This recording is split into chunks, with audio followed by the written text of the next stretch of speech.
সবুজের মাঝে যেন হলুদের রং ছটা। প্রকৃতিতে সামান্য বাতাসেই হেলে দুলে নেচে যাচ্ছে হাজারো সূর্যমুখী। অবাক করা বিষয় হলো, এটি কোনো ফসলের মাঠ নয়, পুরনো একটি ময়লার ভাগাড় আর ঝোপঝাড় সরিয়ে শহরের প্রাণকেন্দ্রে করা হয়েছে সূর্যমুখীর আবাদ। ফুলের এই নয়নাভিরাম দৃশ্য দেখতে কেউ আসছেন বন্ধুবান্ধব নিয়ে, আবার কেউ আসছেন পরিবার পরিজনদের নিয়ে। সুন্দর মুহূর্তগুলো করছেন ফ্রেমবন্দি। পৌরসভার সামনে দিয়ে একটা সময় হাইটে যাওয়া যেত না, প্রচুর ময়লা ছিল। সদরের মধ্যে এই প্রথম এত সুন্দর একটা উদ্যোগ নিয়ে ফুল চাষ করা হয়েছে, একটা বিনোদন কেন্দ্রের মতো হয়েছে। সবাই আসে ঘুরতে, ছবি তুলতে। সচরাচর গ্রামে হয় এটা, কিন্তু এই প্রথম আমাদের এইখানে এই উদ্যোগটা নেওয়া হয়েছে, সেক্ষেত্রে আমরা অনেক খুশি। এখানে একটা ফিডব্যাক আছে, যেমন সূর্যমুখী সূর্যমুখী ফুল থেকে আমরা অনেক তেল পাবো। এই তেলটা বিক্রি করে পৌরসভা অনেক আর্থিক উন্নয়ন হতে পারে। এখন এই জায়গাটি আগে এক সময় ময়লা ফেলা হইতো, এই জায়গা থেকে আমরা পৌরসভার যত ডাম্পিং করতাম অন্য জায়গায়, কিন্তু এখন এই জায়গার ময়লা ঠেলা সরায় নতুন যে আমাদের পৌরসভার প্রশাসক আছে, তিনি এই সুন্দর ফুল গাছ লাগানোর উদ্যোগটা নিয়েছে। একটা সময় শরীয়তপুর পৌরসভার মূল গেটে শহরের প্রধান সড়ক লাগোয়া স্থানটি ছিল পৌরসভার সেকেন্ডারি ডাম্পিং জোন।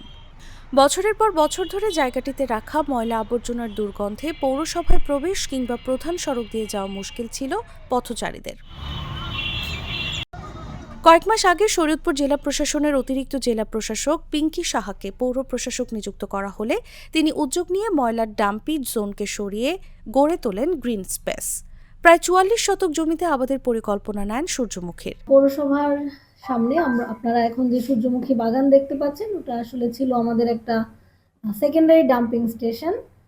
তো আমরা আসলে চিন্তা করেছি যে শহরের প্রাণকেন্দ্রে পৌরসভা, যেটা নাগরিক সেবার অন্যতম কেন্দ্র, সেই নাগরিক সেবা কেন্দ্রের সম্মুখের উন্মুক্ত জায়গাটিকে আমরা শহরের প্রাণকেন্দ্র, শহরের গ্রিন স্পেস হিসেবে পরিকল্পনা করেই আমাদের এই সূর্যমুখী বাগানের তৈরি করার মূল পরিকল্পনা আসে আমাদের। পৌরবাসী সূর্যমুখী বাগানে এসছে, পরিবার পরিজন নিয়ে সময় কাটাচ্ছে, তাদের বিনোদনের একটু সুযোগ তৈরি হয়েছে। আমরা অত্যন্ত আনন্দিত যে পৌরবাসীকে আমরা এই সুযোগটুকু করে দিতে পেরেছি।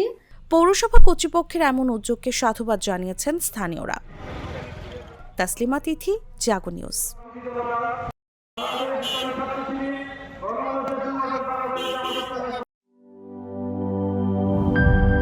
লিলি হালাল বিউটি সোপ, বিএসটিআই কর্তৃক সনদপ্রাপ্ত দেশের প্রথম হালাল বিউটি সোপ। দীপ্তিময় উজ্জ্বল ত্বকের জন্য।